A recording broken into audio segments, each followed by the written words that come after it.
everyone, and welcome to We Go Back. I'm your host, Bryan Abou Chacra, and on this week's episode of We Go Back, we will be reviewing Man of Science, Man of Faith, and Adrift, the first and second episode of Season 2 of Lost. Everybody, we made it through Season 1. It was a great ride. Thank you for coming along with me, and now we're jumping right into Season 2 with Man of Science, Man of Faith. This opening is one of the coolest season openers, I think, in the history of TV. You had just gotten this incredible finish of the first season of Lost, which was absolutely breathtaking. The whole world was waiting to see what happened.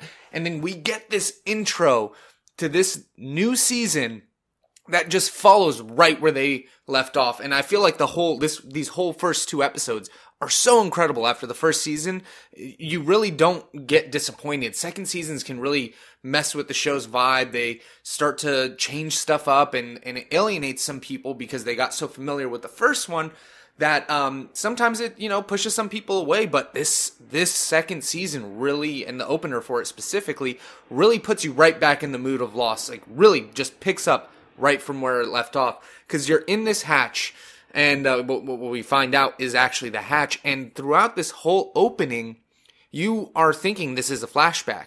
You're watching somebody having to do some sort of thing back in the day. You don't know who it is yet, but you're thinking that this is a flashback. They're playing on your expectation. You come to find out it is in the hatch. And they give you clues along the way, like him in the hatch walking around doing all the stuff. You notice he has old computers and equipment, but his washer dryer are relatively new, and his appliances and the trash can are all relatively new. So it's really interesting that they kind of peppered that in for you, but I know I didn't notice it the first few times I watched season 2. So really, really cool to have that in there. A couple little points to bring up to you right at the beginning here with the numbers. We have on the bike's odometer, he's riding at 16 miles an hour. So point that out to you guys. You take it or leave it. But we do reveal this is the hatch here, and we find John and Jack at the top of it, and it jumps us right back in to their storyline and what's been going on since we left them months ago at this point. Thankfully, we don't have to live through that agony of a whole entire summer of trying to figure out in your head and getting nothing about what was going to happen next. We can just continue as we were watching before. But man, like, you had to wait the entire summers to have these like cliffhangers. And they were so well done. As I said in the last episode, they weren't just like a cliffhanger that was only for that season, but part of the story. So it really ties them all together when you watch them like this, almost like they knew that the TV was going to be watched in this very, one setting, kind of like binge watching is what I'm getting at. So it's cool that they sort of set up their seasons like that. But I want to talk about our flashbacks here, because this is going to be the Man of Science part of the Man of Faith part. This is also an episode that starts to establish, from what we had left off of the last season, this dynamic between Jack and John. So this obviously, with being the first episode of season 2 with this title, you're getting that foundation planted here. So you do see that they actually have a lot of issues with what they should do next. Locke obviously wants to go down into the hatch, and Jack doesn't think that they should go in yet. He wants to go back, and they start to have that feud and hinted again about it in the last season about we're gonna have a John Locke problem. So cool that they wrote it almost as if, which is what you should do, almost as if the next episode should be a continuation as part of the story, and that it should be pretty interesting because you're sort of setting a new set of stories in there, but you should also have it be consistent with the rest of the product. And I think Lost does that really well, especially in this episode. So one of the coolest things that I picked up on here that I hadn't heard before is as Jack is pulling in to the ER in his flashback, where this huge traumatic accident has just occurred. He tends to this woman, and then he has another patient roll in. That patient, he actually says his name. He calls him by his last name. He says that Mr. Rutherford needs to be intubated. I don't know if you guys picked up on that. I don't know if you are aware of who else's last name is Rutherford, but I'm pretty positive with a show like Lost that there can't just be a last name that is consistent without there being a connection.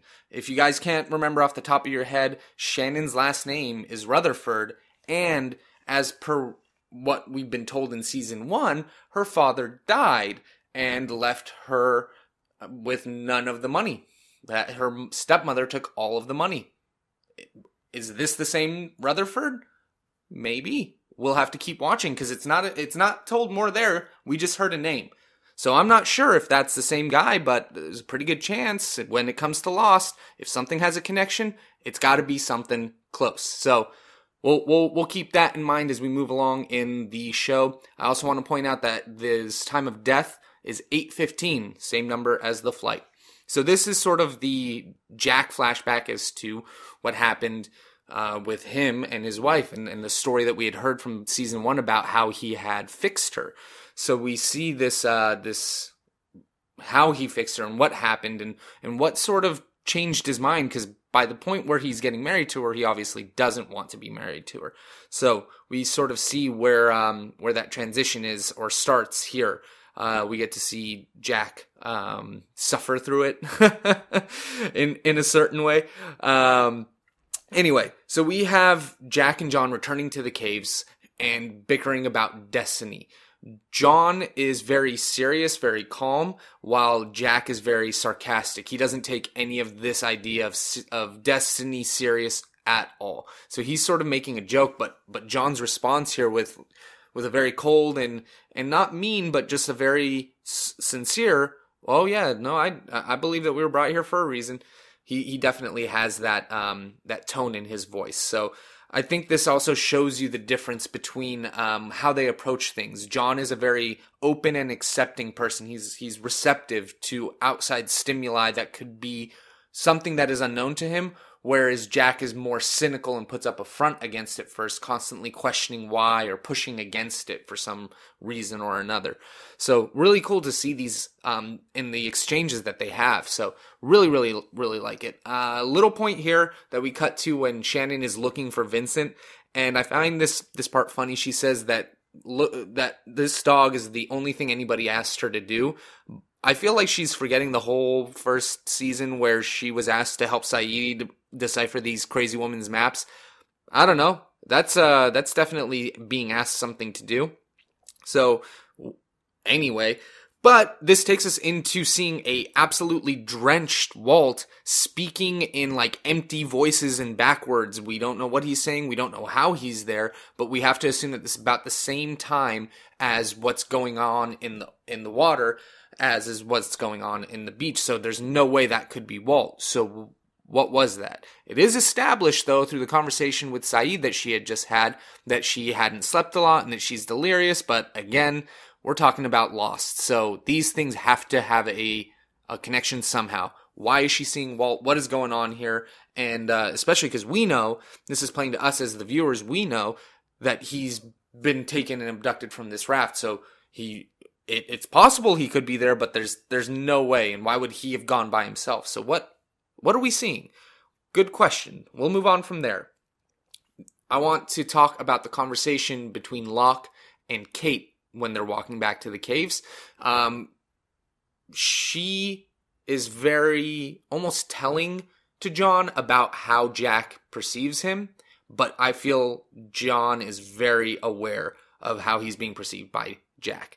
I think I'm going to say Locke because when I say Jack and John a million times over, it really screws with my head. So I'm going to, from now on, try to say Locke instead of John. I just write John because it's shorter than Locke when I write my notes. But anyway, with Locke, he seems to already know. He knows that Jack is actually having these ideas about how John processes his reality. And that is a concern for Jack. See, I almost did it again. But it's really cool. Again, the setting up that dynamic of what we're going to see moving forward with these two characters. Because they did not interact a lot in the first season. But as I'm going back and watching it, it's kind of like re-entering familiar territory for me. Granted, season 2 is also where I started with Lost. So it's possible that I'm just going back to where I started. So that's familiar. But that was such a foundation for the show when I came into Lost, because this is what we're seeing here, that it's cool to see it be expanded upon. So really excited to see where they keep moving with that. I mean, I know, but I'm excited to see what you guys think about where they move on from that. I want to go now to the conversation between Hurley and Jack while they're also walking back to the beach and trying to get Jack to look on the bright side, trying to make a joke about it, bringing people up in their moods and their spirits. Hurley's always very aware of that. He's continued to support that. And what I love about the writing in Lost and what I appreciate about it is that they're consistent with their characters. So you see behaviors from their characters and their stories that aren't just written in there specifically to be that scene only. It's part of their character, and as you go on through the show, you see examples of how they are the people that they are, and so it never feels like these people aren't real, even though they're exaggerated realities. It always feels like they're steeped in realism because they have a boundary. They're a type of person. They have tendencies, and it's not just like a character that carries the dialogue as he's not just a vessel for the dialogue or to get the story along. So you see Hurley doing that for him, and he tells Jack about him seeing the numbers. He shares his concern about him being what's going down into to the hatch, like what's going to be down there, but he slips out that he was in a psych ward and heard this guy say the numbers, came to the island, and he sees these numbers on this thing. And this is all very supernatural. And as we've been talking about this entire time, for Jack, he can only compute what is in front of him. He doesn't go off of faith. He's always a man of science. But this is the first time we've ever seen him confronted with any sort of evidence to the supernatural. How can it be anything else but a unique supernatural experience to have those exact same numbers being heard from a guy in a psych ward, played in the lottery and then won, and then now being stamped on a hatch that we see on the island? And then in the second episode, those numbers are also used. So he now has evidence of something that is supernatural, but what does he focus on? Oh, you were in a psych ward? And then I really appreciate Hurley's response here of like bedside manner. The whole point of it is, or at least what I feel about it, that's why they bring it up, is to do what Jack's dad ends up telling him in the next scene. It's to help people hear hard news. It's to give people a little bit of hope so that the world isn't dark. And his bedside manner sucks. The comment Hurley makes here I think is really important because his bedside manner, it has to have a little bit of optimism, a little bit of faith, if you will. So the fact that he has none and that we see him here, and again in his flashback when he's talking to Sarah and tells her the severity of her damage, we see a lack of faith that she could get better. He only goes by concrete facts. There is no ability for supernatural. It's always cut and dry with him. And I think that that's the exchange or that's what we're supposed to get from this exchange here.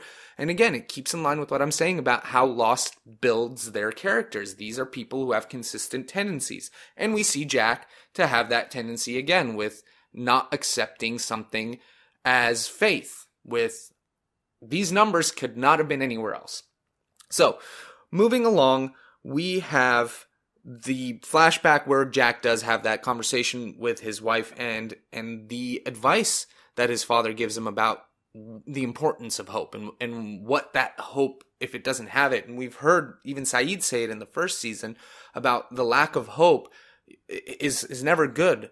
And we see how she's defeated when he gets to see her on the gurney on the operating table before her surgery, that she's just accepted her fate, that she has no more choice in it. And again, that ties into all the things that we're saying about fate and choices when we're talking about this entire show. So it's interesting to see how faith and hope and belief tie into how people behave in Lost. So we see that she's kind of lost all of her hope, and that's really interesting.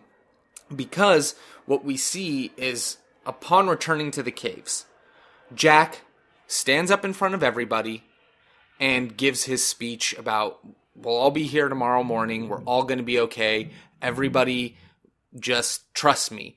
And it seems that he has actually learned from that experience, that he had that conversation with his dad, and it stuck to him. And it stuck to him in a way that he realized people need to have at least a little bit of hope, even if it's false hope, which is the point that his dad was making. False hope, it doesn't matter. It helps people feel like there is an light at the end of the tunnel. But again, Jack, being a man of science, cannot accept false hope because he knows it's not true, it's not attainable. But sometimes things happen miraculously, and you can't always base your decisions and your behaviors on what is tangible, because you don't miraculously can just be simply anything that's completely unexplainable by any other science. Who knows why it happens? I mean, who knows why anything happens if you really think about it? Like, we've been able to explain a lot, we still don't know a lot of stuff. So it doesn't mean it's impossible, it just means we cannot explain it, so it's impossible to understand it. Think about that while you're going to sleep. Keep you up all night. We have Locke and Kate going back to the hatch. They are going, well, Locke decides to go and Kate decides to follow him because she doesn't want him to get hurt, or I don't know, maybe she just feels like it may be a way off the island, or just general curiosity, but she definitely goes and follows him. She gives an explanation in the show, but I'm trying to think if there was any other explanation that could be motivating her, but I really couldn't think about it. If you guys have any thoughts, please let me know. WeGoBackPodcast@gmail.com. Any thoughts, theories, questions, anything. I always want to hear them from you guys. So, they go back to the hatch, and they're going down into it. We now have Jack having a consultative meeting with Sarah's original fiance and telling him about her situation and what she's going to probably need given the severity of her injuries, and that she might not be completely okay. She will need potentially professional medical care for the rest of her life. And this guy's only focused on whether or not she'll be able to have sex and all of this like really simple, stupid, shallow stuff.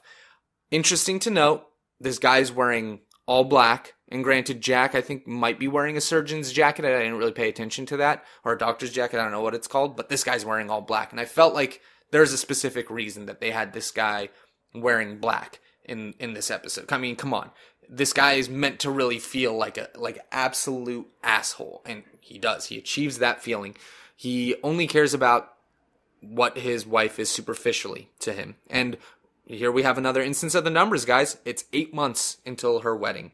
So Kate and John get to the hatch. They decide to go down. Then as Kate is being lowered down to the hatch, she starts to do the fear trick. That's what we're going to call it right now, that Jack had taught her the first day they crashed on the beach. And things don't go very well for her. She gets pulled into the hatch. Jack, in the next scene we find, shows up to the hatch and nobody is there. So he goes down into the hatch. Really, really cool little setup here. I love this next scene. That's why I brought it up, that we had sort of 3 different entries to the cave, to the hatch. We had Jack's entry, Locke's entry, and Kate's entry. And in the next episode, when we get to Adrift, we see the different perspectives of it. And I think that's such cool storytelling. Again, these first 2 episodes to come back from last season are so gripping and compelling.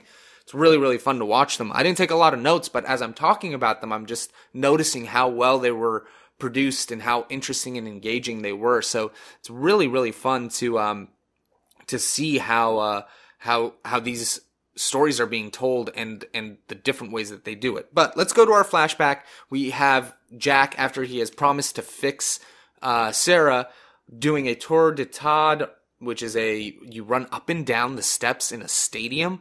That would be insane. If people actually do that, I am so freaking impressed. Every stair in every section of a stadiums are huge. Oh my God. If anybody has actually done that, I'm so impressed. So he's doing that, finds that there's another runner, which where did that guy come from? Did Jack not realize he was there in an empty stadium at night? You probably could hear the footsteps from the other side of the stadium. I understand it's a TV show and not everything is real, but I think it's always funny, like, you could kind of have had him running and see the guy on the other side and then have him catch up. But I think it's cool that that they did it this way. He starts to get very competitive with this other runner and ends up hurting himself because he's not paying attention to what he's doing, and has the conversation with this gentleman about what is troubling him, which is that he promised to fix Sarah, and being a man of science and can only do with what he knows, that he couldn't actually do it and has failed in what he had promised to do. He is distraught by that. This man, who we find out's name is Desmond, tells him, what if you did? What if you did fix her? Think about that for a second. That would be a miracle. And Jack doesn't believe in miracles. Keeping in line with his character and his stubbornness. This man, Desmond, leaves and says, see you in another life. We move back to our in-hatch scene where Jack goes into the hatch. We find that there is shoes on the floor. It's wet, it's dark, it's damp. There's also a huge concreted wall that seems to pull his key, which would indicate some sort of very strong magnetism since it's pulling it through concrete. And things are getting they're getting pretty weird down there. It's gonna get pretty weird down there, guys. So he finds this control room, finds one of the oldest computers you could ever find, and then Locke is there with a gun to his head. And who so happens to have a gun to his head? It's Desmond. But what the hell? That reveal, man, I remember my stomach dropped when I saw that reveal. That tripped me out. I mean, I know we had just seen him, but like, of all the things, you're still in your mind, you're thinking this is a regular sort of TV show in a way, like a regular drama. That's at least how I felt when I was watching. It's a regular sort of drama. And they still have to function by certain laws, right? Like, there's no way somebody from the mainland is going to be here, and then they are, and it's a gut check. It's so cool because you really didn't expect, oh yeah, this guy who we saw, you just think he's a complete write-off character because we've had those in every episode. We've had Hibbs from Sawyer's episode. We've had, Kate's friend Tom in her backflashes. We've had Hurley's mom. They're not on the island. Now we have somebody from a flashback who isn't one of the people who crashed on this island. Holy shit, that's crazy. I remember, like I said, it's a gut check. It really set me aback. What a really cool reveal there. But to take us out of this episode, I do want to talk about, his ending scene where he actually did end up saving his future ex-wife as well. He fixes her. And I want to talk about Jack in this instance with how he, in this episode, being presented so many different examples of how his perspective might be off, especially on this island, that it's really cool to watch his character struggle through it all. It's really interesting and engaging is what I mean by cool.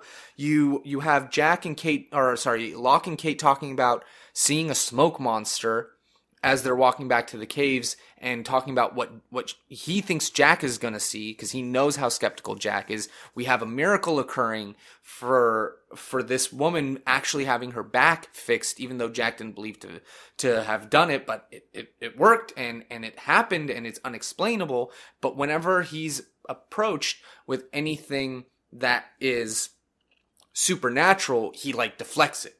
He doesn't want to deal with it. And I find that really interesting. And I think you see that very consistently with his character. And it's so cool to watch his character continue to develop. And that's what I think is so cool about watching all of these characters in Lost and why we continue to watch them and why we continue to talk about the show, or I do at least, so far after, is that you watch these characters develop. It's not just a vessel for dialogue or for some story. You get invested in these characters. You watch these people change, and it makes it really, really interesting. So, taking us to some of my favorite people. I really like this side of it. We'll go into Adrift, the second episode, guys. We're getting there. We're getting there. We're getting through Lost. It's fun. Anyway, Sawyer is alive. I don't know if you guys remember, he got shot in the last episode, and we don't know what happened to him. He just got shot. He fell into the water. So for a whole summer, you thought he died. He's alive. He comes out of the water, and we hear Jin after there's an explosion on their raft. They throw that bomb, and it blows up their sea craft. We hear Jin, but we don't see him again until the end of the episode, which is like, man, what happened to him?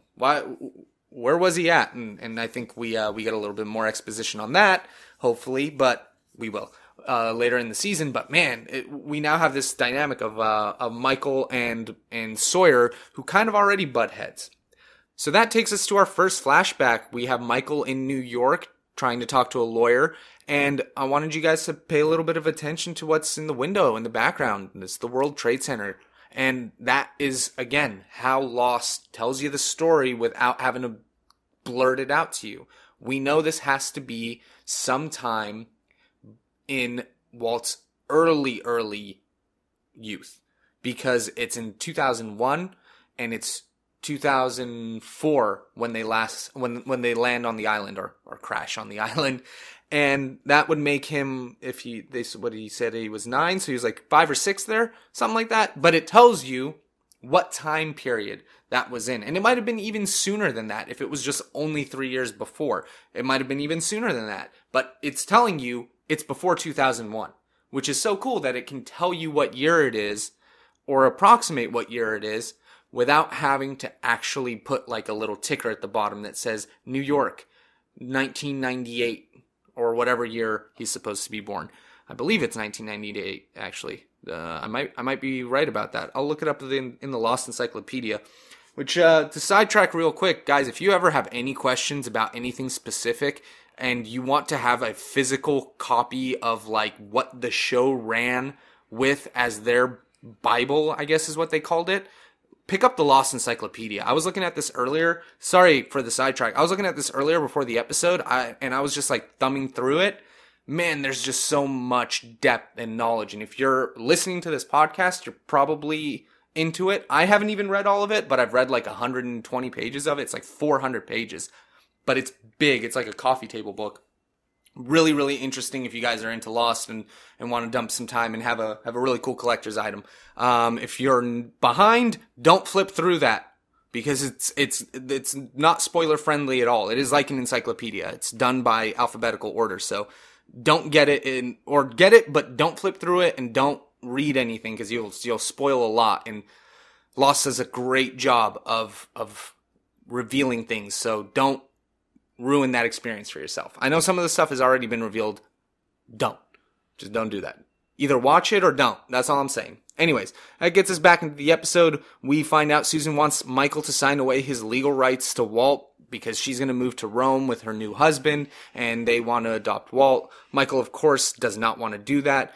As we know, in the past, Michael really wanted his son, but then towards when he was getting on the island, he didn't really want his son around anymore. So where did that change occur? And maybe this is part of it here. Why she wants Michael to relinquish his paternal rights entirely, I don't understand. I spent a lot of time before this episode trying to figure it out because it bothered me that much. What is her obsession with trying to get him to relinquish his rights? I have a theory, but I don't know if it's time yet to bring that up. I think we get to it in this season, but I'll definitely make sure to let you guys know when we get there. I just don't. I think they might have a spoiler in there, so I'll bring it up then. Even still, I don't think it's that big, and it's a pretty loose theory. But yeah, it's just so weird that she just seems to want him to have nothing to do with his son. Anyway, what I loved about these opening scenes in the first 2 episodes of the season is that it's so engaging because you're constantly cutting between the things that you want to see. And typically when there's a show, like this is how I felt watching Breaking Bad, there's an A story that's super compelling. And I know I've said this a million times before. And then there's a B story that really doesn't matter. All of the storylines matter in Lost. I care about what's going on in the hatch. I'm interested to see what happens there. I'm interested to see what happens in the caves. I'm interested to see what happens out on the raft. Like, what is going on? All of these things are engaging, and there isn't just one story that you're pining for, and then all the other stuff is just kind of like toss away. That is the sign of good writing, when your whole product is engaging. Every part of this episode is interesting. The flashback is interesting. Everything about these episodes keeps you engaged and wanting to know what happens. So when it cuts away, you know how you're normally disappointed because you want to see more of that cliffhanger being resolved, but you're cutting to another thing that you want to see resolution of. So you're engaged. You're like, okay, fine. We'll come back to this in a sec, because right, I still want to know what's going on with these guys out on the raft. They just got blown up. They've been who knows how long out there, for how many miles, how far adrift they've gone, because that's the name of this episode. And so you're compelled to want to know what happens next. And guys, a shark breaks up their raft, and I bring this up for two reasons. One, I want you guys to pay attention to when we see the shark later. Pay attention to the shark. Slow down your Netflix, slow down your Blu-rays. Pay attention to the part of the shark. There's something hidden there on part of him. Tell me if that looks like something we've seen in this episode or in the last one. I don't know. Maybe a little symbol might look like something. You guys let me know. Because here we find out about Dharma. What is it? We've seen it on the hatch, inside there, and now we've seen it. I'll spoil it, but we've seen it on the shark's tail. And on top of all of that, Walt in The Greater Good had talked about what happens if a shark attacks. We now have another instance of Walt with a supernatural connection, albeit all of these times having to do with animals, bird, a polar bear, and now a shark. What sort of control does he have, or premonition does he have? He was also right about what was going to happen with Ethan, how there might be more people when he was talking to Sawyer. Very, very interesting that Walt is able to have, or again, the conversation he had with Locke about opening the hatch. What sort of ability does Walt have? Does his mother know that, and that's why she doesn't want him to be around Michael? I don't know, but I wanted to make sure you guys paid attention to that, because that's a pretty interesting fact that he has that ability. And we also see this logo on the shark's fin, which comes up later. But I do want to talk about Dharma, because we've seen it in the hatch now. We've seen it on the shark's fin. Dharma is it's a religion of Buddha, and it's about cosmic order. This is another theology that we have in the show, or belief, or whatever you want to call it. I apologize if I don't know the correct term, but we have another philosophy now being brought in, another way of thinking, and a way of being, literally. So look it up if you guys have more in-depth questions about Dharma and Buddhism, because I am not an expert about that. I can tell you how it ties into the show, but I can't give you guys any sort of advice about it. And really, I think you just need to kind of know what these things are in a general sense to appreciate them in the show. Unless it's something specific, then, like they name something specific, then I think just knowing where the source is, I don't think reading a whole book that Sawyer is reading is going to help you know something in the show a little bit better. And we'll talk about books later on. I don't know when I'm going to need to come up to this. I don't know what season it's in, but remind me about books if I don't bring it up by season 3 or 4. But I'm pretty sure I won't forget it. So, moving along, we have the injunction hearing. We have Michael getting upset with his wife trying, or I'm sorry, not wife, but Susan trying to take Walt away from him. And I think what it is about Michael in this episode, because he accuses Sawyer of being guilty for firing, or for telling him to fire the flare and bring the boat over, and that's why his son is gone. But I think Michael, what this flashback and this entire time is showing us, what Michael feels towards his son is guilt. That's his problem. And he has that realization in this episode, and I'm realizing it as I see it in the. I wrote this note after the episode because he breaks down towards the end. He says it's his fault, and it started here when he was in this injunction hearing, trying to keep Susan from leaving with his son. He feels like he should have never given up his paternal rights to his son, and he did, and that's why he maybe didn't want him, because he had to push him away because he wasn't his son. And towards his time, in the mainland, when his son wasn't a part of his life, he had just reconciled it. And that's why he felt the way that he felt towards his son. That's why he was so short with him and upset and not able to deal with it, because he had already reconciled that he no longer had his son, because he had to give him away, and he felt guilty about that. And we now have, by the way, two characters who have at least considered giving away their child, with Claire and Michael. Very, very interesting connection there that I literally just made as I was speaking. But Michael actually gives his child away, and we see the guilt. So we actually get to see both sides of the decision here, I feel like. And I don't know if that's intended, but that's what I'm realizing as I'm speaking. You get to see the guilt of giving up your child, and the opposite of choosing not to when you were, and being happy to now have your child. So really, really interesting point. I think that's the motivation that Michael has, that he has this guilty feeling, and he feels like he gave away his son, and he wishes he had never done that.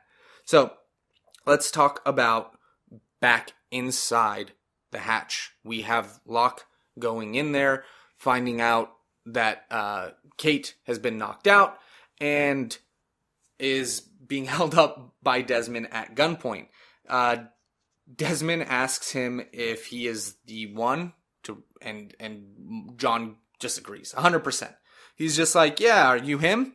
Yes, because John, well, again, we'll call him Locke, because Locke is very man of faith driven. He's very open and very receptive to new things. He's just like, I believe I was brought here for a reason. So yeah, I am him. And he goes for it. But then that quickly turns, because we find out he doesn't know whatever the answer to the secret password is. What did one snowman say to the other? I'm not going to tell you because I know the answer. I'm going to tell you. But he didn't know the answer. So immediately Desmond is suspicious. And Locke, in a weird kind of anti-character move, gives him Kate and tells him that she's the fugitive, and locks her up and puts her in a cage, and has her, hands tied behind her back. And then he's very open and truthful with this guy. And maybe that's why. Maybe he knew that Kate would be too much like Kate, honestly. She's too impulsive. She doesn't think. She's super reactionary. Same thing with Jack.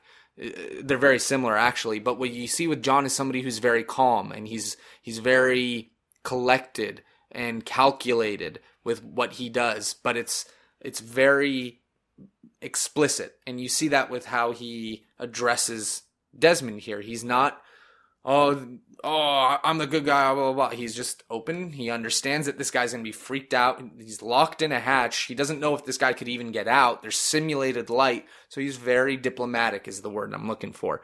Very interesting. And I find that John is almost the best person to have come in there and had first contact with Desmond.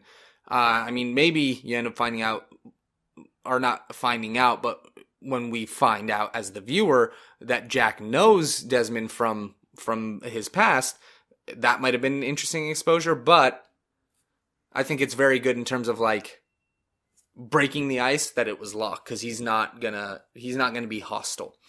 We have at the caves Claire finding the Virgin Mary statue with the drugs, and Charlie lies about it. That's the biggest thing I want you guys to take away from that. Why would he lie? He says it would come in handy. He says he's not religious, but he keeps it. Is he using again? I don't think so, because he seems to be okay. He doesn't seem as aloof, but and obviously he can't, because the drugs are inside the statue. Does he have more than one? Who knows? We have no idea, but very interesting that he chose to lie to her about this. I don't know why he did that. Big old baby, probably. Sawyer points out the same thing I think I brought up when we were talking about the abduction of Walt. While he's talking to Michael, he says that these guys came from somewhere close. That's not a seafaring ship. It's not a ocean-worthy ship. It is a small boat that you take out maybe 20, 30 miles. I don't know. But it's a small boat, and it had to come from somewhere close by. And he brings up that it was probably these others, that they said they were coming for the child. They didn't specify what child it was. This was them. This was the others. You guys, that's pretty nuts. I mean, we knew we did in the end of last season, but like, this is confirmation. Those are the others. That's another thing they're setting up now. We have the others as part of the equation. That's pretty cool, because this starts to get very amped up in terms of energy. Season 2 is really cool. Kind of hits the ground running with these first season, with these first 2 episodes, and it keeps that momentum for the next few. I think it's pretty good. So after the injunction hearing, Susan talks to Michael directly about Walt and leaving with Walt, and for some reason, he agrees. Probably because he will get her to finally let him see his child, or I don't know, probably that, because she wasn't letting him see him, no contact, barely talk to him. I mean, that's what was established in the injunction hearing. Again, we don't know why she's so adamant about keeping them apart, but she is. And I'm not just saying that we don't know why because it comes up later on down the line. We don't know why. I don't know why. If you guys know why, if you guys have found anything other than what I've explained, I want to hear it. Or if you have theories of your own, you know I want to hear it. I always want to hear what you guys have to say. WeGoBackPodcast@gmail.com. I got an email to bring up to you guys in a sec too, because we're almost done with this episode. But we find out that he has given up his paternal rights after this meeting. Before we get to the conclusion of Michael's story, we're going to talk about what's going on in the hatch. Kate breaks free and discovers that she is actually in a pantry. So this guy has a bunch of food, and she decides to have herself a little bit of chocolate, and she's going to steal some chocolate. Would you guys eat Kate's butt chocolate? Let me know. WeGoBackPodcast@gmail.com. Give me a yes or a no when you write in your emails. Would you eat Kate's melted butt chocolate? Anyway, we have Locke with Desmond doing exactly what I was saying, being diplomatic, explaining how they got there, where they were, and you know, having a conversation. Then that beeping starts, which we know has some sort of correlation to what Desmond is doing there, because that's how this how the season started, with Desmond waking up to that same sound and doing an action on this computer.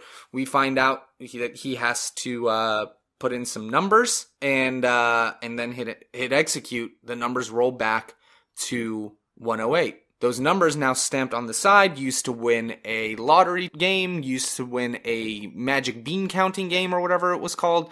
Now these numbers are here, and for some reason it needs to be entered into a old Mac, and then it resets a timer, we would assume, because that looks like a clock. Very, very interesting. But what I really enjoyed about this episode, like I said, this episode we got to see, or these first 2 episodes, we got to see 4 different perspectives of the same occurrence. We see Desmond's, we see Locke's, we see Jack's, and we see Kate's. And they're all very interwoven well together, so we get the complete picture of what's going on there. And I really, really like that about this episode. So moving from there, back to Michael, he finally gets a chance to see his son before going to Rome with his mother. And he brings him a gift, polar bear plushie. So again, polar bears, Walt, all these different occurrences, supernatural occurrences surrounding Walt, and I don't know if it's animals exclusively or what, but we do see some sort of supernatural thing about Walt. And it's cool, again, we see a polar bear. Interesting that they had that.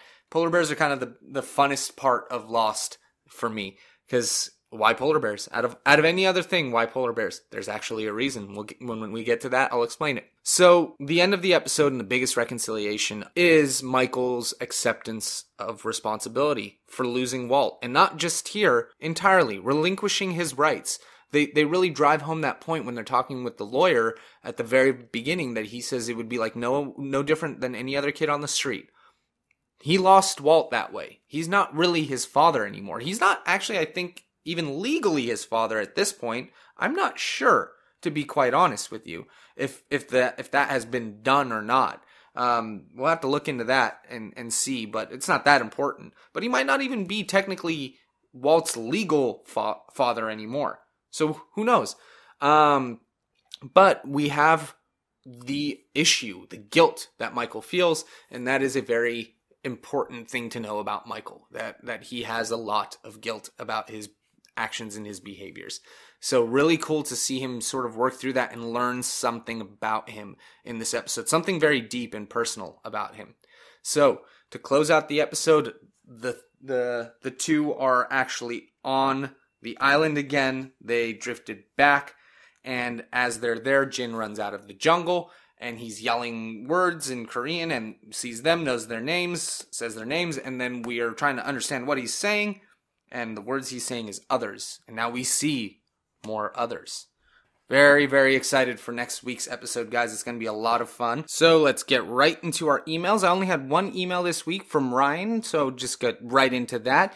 He says, what an amazing opening. The song, the atmosphere, who is this man, and what in the world is this? Such an intense opening. This was one of those scenes you realize that this is not just another show. This is special.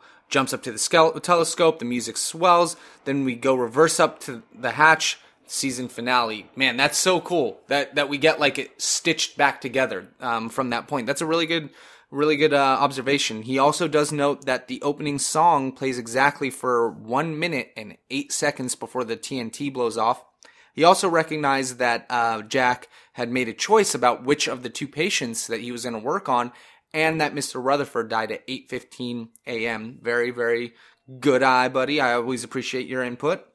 We also have Jack's dad having the conversation about having hope, and how what he goes on to describe as Jack's dad's character is so amazing in this show. And I believe the actor is as well, but the character is so good. He always finds, Ryan always finds that Christian Shepherd's presence is very captivating, which I agree. He's a really good actor and a really good character, because you see that he has issues, but you also sympathize with him, even though he has sort of like a mean streak that isn't good at all. So I really appreciate his character in this, and his presence. Whenever he's there, he's either an absolute horrible harm to Jack, or he helps him a lot. And I think we see Jack learn from this conversation, like I said, by the way he speaks to Sarah, saying that he'll fix her, and then on the beach, that he understands that other people, while he might not see value in it, other people